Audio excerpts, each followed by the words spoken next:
The weather, frightful.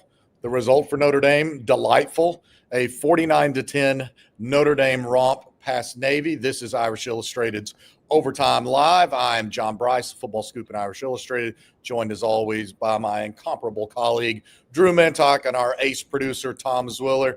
Drew, an ugly week for Notre Dame, answering a lot of questions about a lackluster performance at Boston College, an ugly evening of weather that started with a cold, windy, miserable rain. It continues to pelt snow here as the Notre Dame Stadium turf is turned white. The temperature is 33. It feels like 26, but it feels great for the Irish to have won their 7th consecutive game. Yes, definitely. I mean, I think after last weekend where we felt like there really weren't any excuses for how poorly they played at Boston College, given all those factors you just mentioned and the different things that Navy often does to confuse Notre Dame. Almost a near perfect performance from out of the Irish tonight with, I mean, we're going to talk about it a bunch, I'm sure, but no penalties in a game for the first time since a 24-6 win over LSU in 1997. It's also the last time they had both that and didn't turn the ball over, which they didn't do tonight. Offense went over 500 yards. They held Navy to, I think, 228 yards of offense too. So the defense, outside of giving up some too many rushing yards in the first half, just looked great and really clamped down and made some of those adjustments you want to see out of Chris Ash. So it's really hard to critique that, and that's really the type of thing they needed after what they put on film last week. And now that we're in the part of the year where the committee is evaluating every game going forward for the CFP rankings and everything matters. Putting a performance like this out there against a good Navy team, I think goes a long way. Yeah, a one-loss Navy team as it entered Notre Dame Stadium today, and that loss had only come a week ago.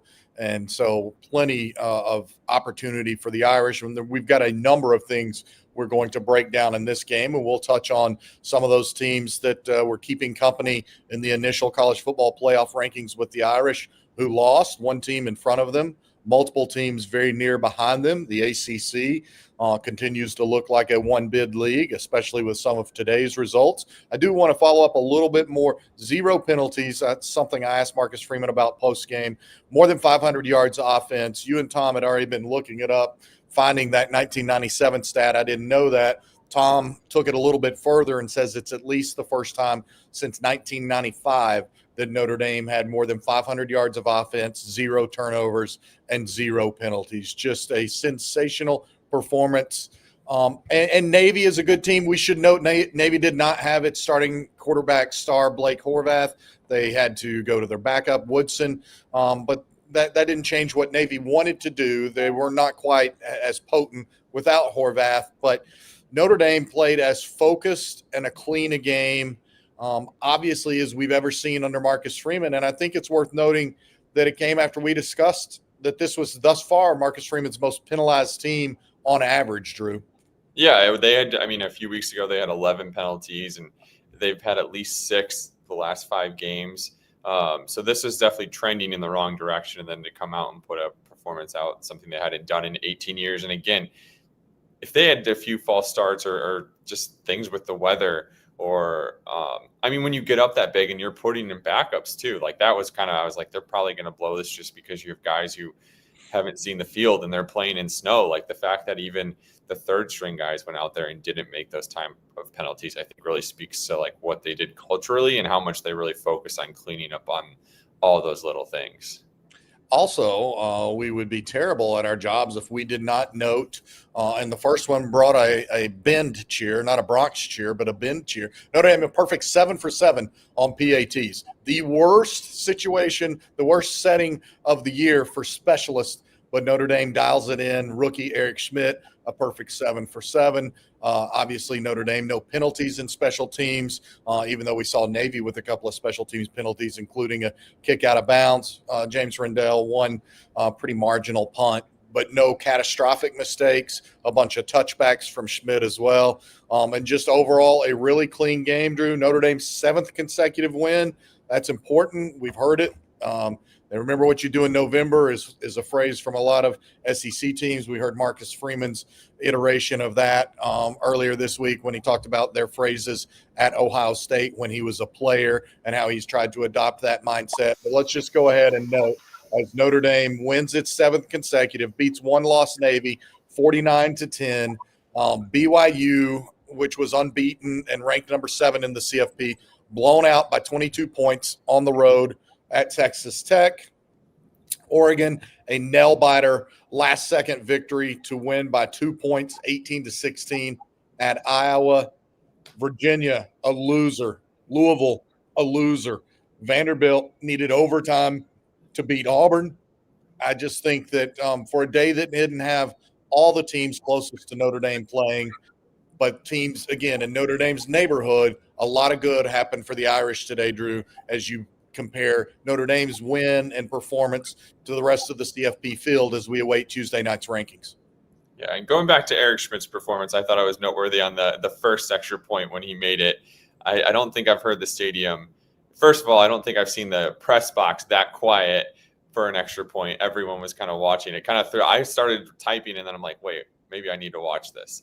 And then the crowd kind of erupted more than you've seen them do for an extra point in a long time. So I thought that was noteworthy and probably made Schmidt feel pretty good and helped him build confidence the rest of the way. As you mentioned, the snowy conditions, like if you were gonna miss it, you had maybe an excuse, and he was pretty dead on, which shouldn't be something we have to celebrate, but after last week it is. And I agree, it was overall a good day, and you want to come out. And I think listening to Mac Rhodes talk after the CFP selection show last week on a call with the media, like he kind of got some pretty tough questions on Notre Dame. And they really talked about going to the tape and how much they've improved and what they've been able to do defensively, and how much, especially now that they have 3 coaches and a former player on that committee, that they seem to be looking more at that type of thing. So to come out against Navy and kind of put together a complete performance. And they also reiterated a lot how much they've improved. So Notre Dame had a lackluster performance last week. They come out and improve in all those areas. Like, it seems to be the type of thing that might speak to this committee in addition to all the losses or close wins that a lot of the competition around Notre Dame had. I think this is an overall good day for Notre Dame's playoff hopes. Yeah, a bunch of good comments pouring in. You guys are awesome. It's 11:45 p.m., and usually I can keep up with the questions, and tonight you're not letting me. That makes me very happy. That makes all the crew at Irish Illustrated very happy, and Football Scoop tangentially happy. We'll talk. Paul Kinlan, you asked the first question. Who are our MVPs? I think it has to be Jaden Osbury on defense. 8 total tackles, a sack, 2 TFLs. He forced a fumble. I do want to share this note. 22 different Notre Dame players recorded a tackle tonight. That's huge in the near term because it means Notre Dame was able to play a lot of players in some crummy weather at an important time of the season. There are no more open dates for the Irish, pardon me. Also, it shows you that Notre Dame used its veterans early to secure this game, got a bunch of younger players in late. Armel Mukam showed up a couple of different times. So that's my defensive MVP, Jaden Osbury. I think offensively, I probably would go with C.J. Carr. Jeremiah Love had the signature moment of his career yet again. That run should be on loop for the rest of the weekend. It should be on loop for everything that is discussed about Jeremiah Love being a Heisman Trophy contender, which we asked Marcus Freeman about. We'll get to that in a moment. Drew, those are my 2 MVPs. And then one more quick note that I absolutely love, and now people are holding me to a standard of getting these real-time stats. So Navy's touchdown in the game, Drew, came at 8:18 p.m. with a little more than 11 minutes left in the second quarter. So Navy didn't score a touchdown for the game's final 41-plus minutes of game time.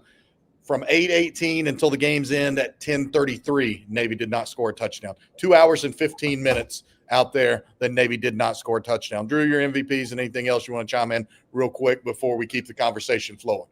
I think it's hard to disagree with either of those. I mean, you could maybe make a case for KVA, but he didn't have quite the same stats. He had 5 tackles, a tackle for loss, a pass breakup. And, I mean, he had a really significant – I think his TFL came in the one where he kind of powered through the block and then just disrupted the ball carrier and knocked him over, just kind of all in one movement. Like, that was a really impressive play. But I mean, Osbury was everywhere.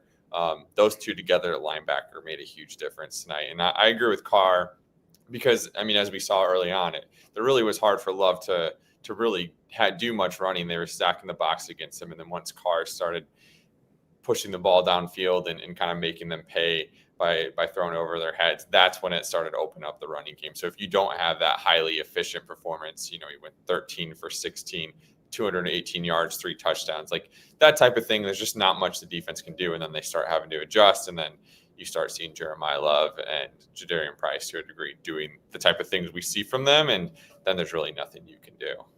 And hey, we saw Aeneas Williams, which we'll certainly get to that as well. One other keynote, Osbury, absolutely fantastic.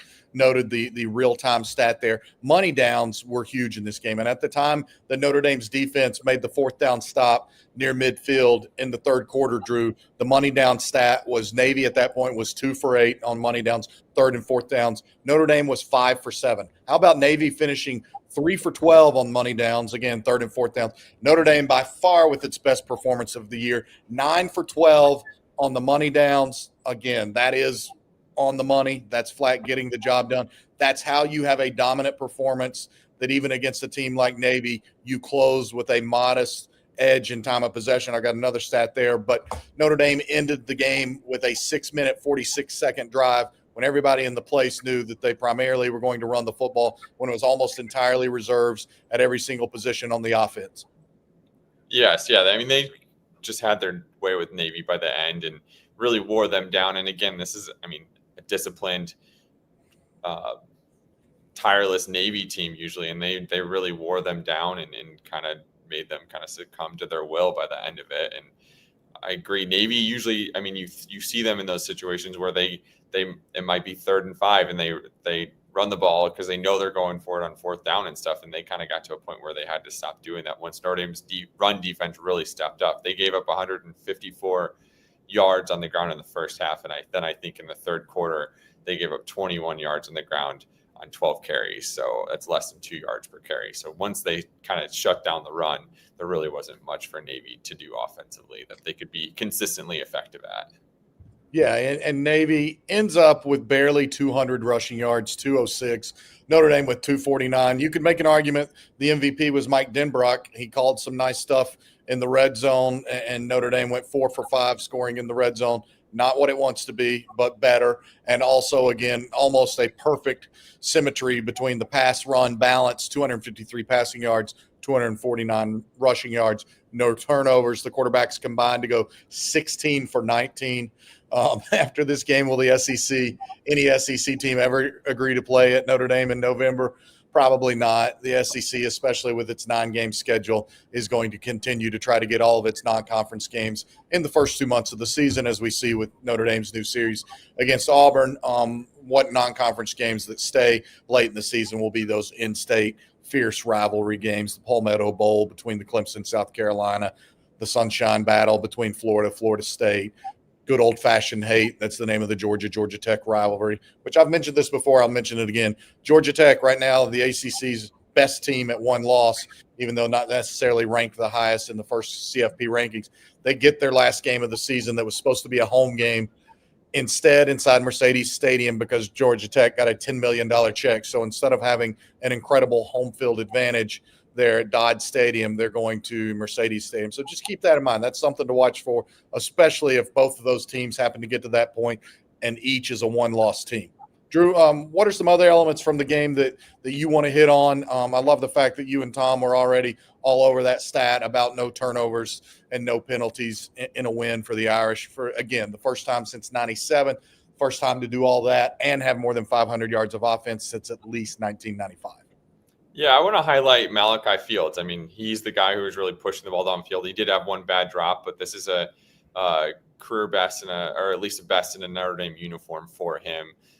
He puts him up at almost 500 yards on the season, and I think CJ Carr still completed passes to 6 different players or 7 different players. I have to double check that, but still spread the ball around the field. And once they kind of started honing in on Fields, that's when the other guys really got involved. And really impressive with, I mean, Fields and or Faison and Pauling, a lot of yards after the catches. You know, some of those 3rd down conversions were throws thrown short of the sticks, and they kind of picked up the yards after that. So really impressive to see those type of things out of them too. Yeah, CJ Carr with completions to 5 different players. Kenny Minchie's 3 passes completed to 3 different players, including the first Notre Dame touchdown for Ty Washington, a catch for Jack Larson, and a catch that even caught Marcus Freeman smiling on the sideline because of the ovation, because it went to Jerome Bettis Jr. Just that to me epitomizes how key this game was for Notre Dame, Drew, because it shows you they were able to empty the bench for a lot of the fourth quarter.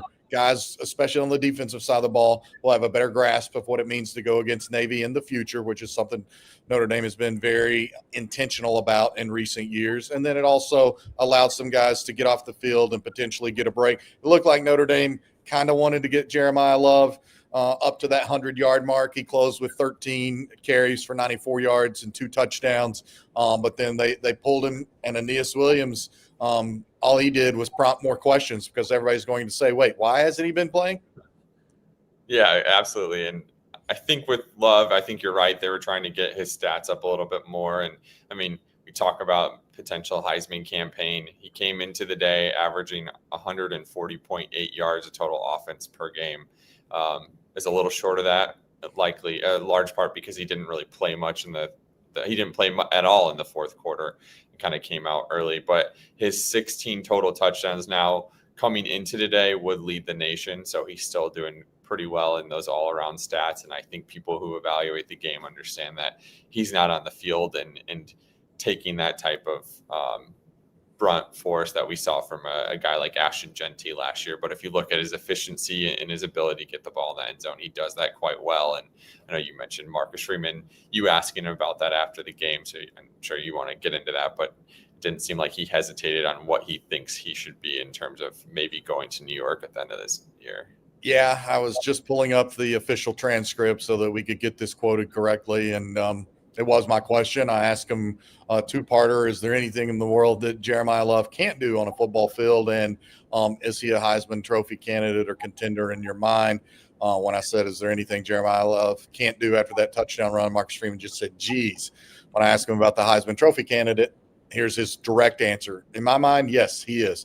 There's no question about it. You talk about one of the best players in the country. If he's not one of them, then, it's hard to believe how many other players are that special. He's a special player. He had a great week of prep, and again, continues to do things that you haven't seen, but things that you're not surprised when they're done by Jeremiah Love.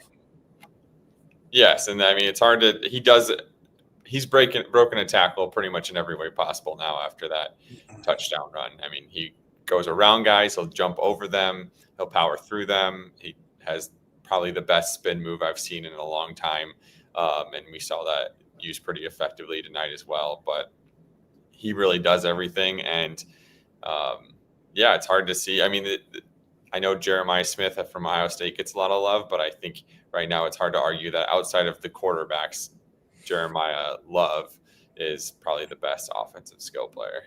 Yeah, I mean, look, the guy absolutely should be a Heisman Trophy finalist and be in New York, whether he wins the award or not. He needs to be Notre Dame's first finalist in a number of years. I guess first finalist since Manti Te'o in 2012. Tom the intern, I would never believe this is a TD. I don't think anybody would. I was already starting to take some additional notes and chart what time that play was happening.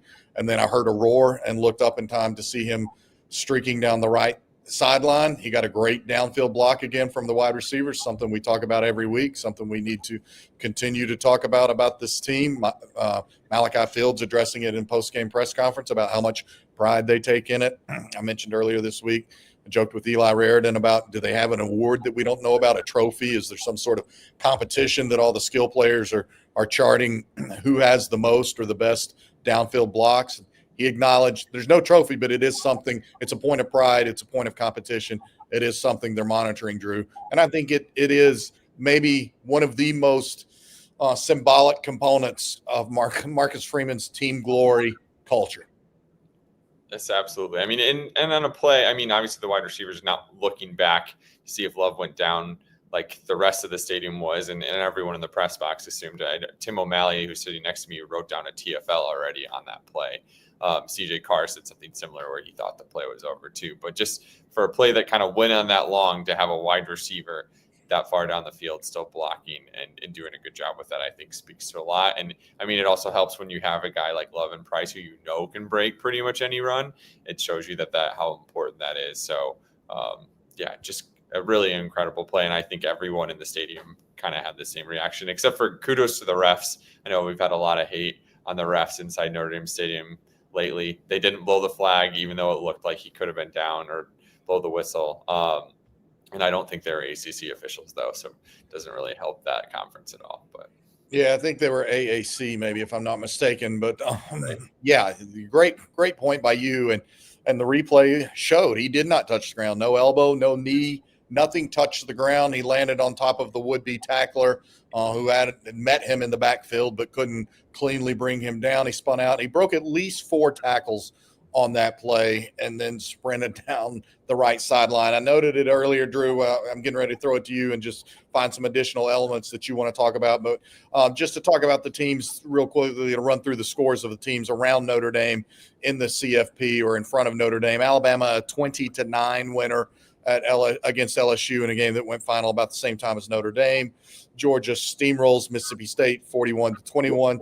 Texas Tech absolutely annihilates BYU 29-7 in a game that the Cougars entered as undefeated, and the Big 12 had aspirations of getting 2 playoff teams in. The nature of that loss is going to leave the Big 12 with a lot of work to do. Not impossible. The Big 12 is still in better shape than the ACC. Oregon kicking a last-second field goal for an 18-16 win at Iowa. Notre Dame, of course, a 49-10 winner. And then the other 2 ACC teams that were trying to stay relevant, to try and give that league anything other than its automatic qualifier from the conference championship. Virginia loses to Wake Forest 16-9 at home, by the way. That's Virginia's second loss, both the ACC foes, even though one of those doesn't count in the ACC standings. And then Louisville, a really dreadful 29-6 loss at home to a California team that had been blown out multiple times this year, and to a California team that had been having to address questions about the future of head coach Justin Wilcox. Drew, what else do you have for us? I think kind of sticking with the big picture element of this, throughout Notre Dame's streak, other than last week against Boston College, they had pretty significant spreads, and they had either pretty much gotten right to that number in terms of their victory or exceeded it. And I think tonight, once it was announced that Blake Horvath wasn't playing, that number on FanDuel jumped all the way up to 30.5 points. And at that point, I was like, well, they're probably not covering this. And then sort of, especially against a ball control offense like Navy, but then they come out and they exceed that. And I think those type of things really do matter when you have, I know that I don't really love this phrase, but I know a lot of people like to use it with, good teams win, great teams cover. Well, the fact that you do meet that, and the fact that people are going to see that. And again, this is a 7-1 Navy team coming in today. And the fact that you made them look like this. And I don't know that Horvath would have done that much more on the ground. I think the passing element would have been a little more effective. He was completing almost 64% of his passes coming into the day, and that's not something we saw them have any effect at today in Navy. So that's probably the biggest loss from him not playing. But again, covered a 30.5 point spread just before kickoff is where it was. And yeah, Notre Dame honestly could have put more points on the board. Yeah, I mean, they took a knee inside the 20-yard line. So that's the one red zone score they don't get credit for, is because they ended the game on a 6-minute and 46-second drive that just culminated with Kenny Minchie taking a knee. Now, they still almost scored on that drive because there was a third down play that slipped Jabron Payne out of the backfield around the middle, and he was going to catch the ball and run straight into the end zone, tack on a final touchdown, drop the ball, would have been 4th down, but Kenny Minchie was roughed by the Navy defenders on that play, gave Notre Dame the automatic first down. Notre Dame finished with a couple of kneels. Again, as we talk about the complete nature of this win, 49-10 for the Irish, 0 penalties, 0 turnovers, 502 yards of offense, absolutely electric on the money downs. As I noted, a combined 9 for 12 on 3rd and 4th downs. And that started from the very first possession. They had an ugly 3rd down on Notre Dame's first possession of the game, and CJ Carr hit Jeremiah Love as he slipped out of the backfield to get a 27-yard gain and set the tone for Notre Dame. And while it's a 49-10 win, the CFP gives a max of like credence to 24-point wins. A 24-point Right. win counts the same. But Notre Dame got the maximum value of this win tonight, Drew, that it could get. That's important going into week 2 of the rankings. Yeah, I feel like we're just agreeing pretty much all tonight. But I mean, it's hard to, with that performance, it's hard to look at too much to knock them out. So knock Notre Dame on. So yeah, just complete performance. And I think as a fan, everyone listening, like after such a bad performance last week, to see Marcus Freeman get them to fix pretty much everything. I mean, other than a bad punt and some big runs that, especially late in the first half, like that was probably one of the worst plays. It looked like Jalen Snead probably should have been there to make that tackle after it was a 10 to 15 yard pickup and he missed it. But we're really got to be picking nits to find things wrong with this game.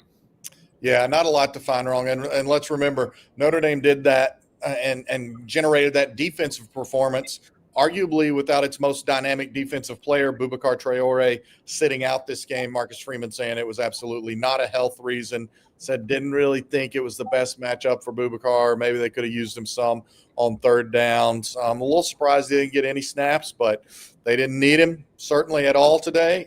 They didn't have Cooper Flanagan.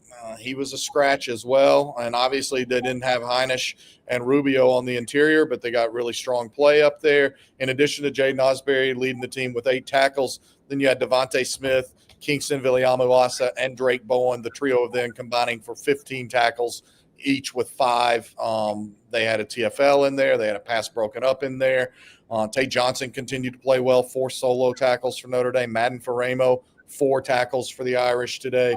And then we did note Aeneas Williams. He finally got a little bit of love, and he closed with 72 rushing yards, including a 54-yard TD run where he took the gap creased on the right side of the line by Emil Wagner and by Gerby Lambert and just absolutely burst through the hole, headed down the right sideline. And should be noted, as Jaden Greathouse continues not to play, that Cam Williams was the guy blocking downfield that helped further spring Aeneas Williams and ensured that would be a touchdown, Drew. Yes, and Cam Williams also picked up a pass interference call on a play where C.J. Carr was rushed and just kind of does what he does, where he lets his receiver go up and make a play, and Cam Williams did, and maybe sold the contact a little bit to make sure he got that flag too. So you're starting to see some of those younger guys step up and kind of getting back to this is, I think, coming into today, you're playing a tough Navy team. You don't want Notre Dame to get banged up any more than they already were. And then you see them come out, they were able to rest guys. And that's really big going into next week where they play at Pitt, easily the biggest game they have the rest of the way. Pitt appeared at number 24 in the rankings. I'm sure everyone listening to this knows, which is maybe a little bit of surprise, but it's an offense there. I think they're averaging just under 40 points a game. It's definitely a team that if Notre Dame doesn't bring its best performance next weekend, they could lose to. And coming off this Navy game, obviously it's a completely different style of team they'll be seeing, but this is the type of performance you want Notre Dame to have where, again, guys aren't getting hurt. No one's really getting banged up, and you're able to rest and get some younger guys in and then really have a lot of momentum going into that contest. Yeah, great point. And again, that game at Pittsburgh kicks off at noon next Saturday. Maybe you would have rather had a 3:30. I don't know, but at least you don't have a night game. I think that's probably a benefit for Notre Dame, especially with Pitt kind of energizing that city a bit with its play, with Mason Heinschel, the true freshman, really taking command of that offense at the quarterback position. And then tonight, a little bit of a good preview for C.J. Carr. He talked about seeing a bunch of cover zero and wanting to throw it over the top and proving that they could throw it over the top. And he will see almost nothing but cover zero next week against the Pitt defense under Pat Narduzzi and Corey Sanders and that crew that absolutely plays in your face coverage on the perimeter and brings their guys at you all day long along the defense. I'm going to leave you with this stat. I like this stat of Notre Dame's last 3 possessions tonight. So after Notre Dame's already taken a 35-10 lead, after the snow is just driving down and the game is over. I know Marcus Freeman didn't want to say the game was over in the third quarter. The game was over in the third quarter. But nonetheless, with Notre Dame substituting, putting in Kenny Minchie, putting in a number of reserves along the offensive line, finally utilizing Aeneas Williams and Jabron Payne, Notre Dame's last 3 possessions, I love this, 25 plays, a total of 208 yards. And on those, they scored 2 touchdowns and they took a knee to end the game. They also lapsed 15 minutes and 18 seconds of game clock just off those last 3 possessions. That's more than a quarter. I know that, and I'm terrible at math. Drew, any final thoughts before we close this snowy Saturday night / now Sunday morning? No, other than just that, everyone can see behind me that the snow is still falling. You can't see the field anymore. So people got out of here probably just in time. So anybody who's listening that's not already at home, get home safe. And we'll see you guys next week.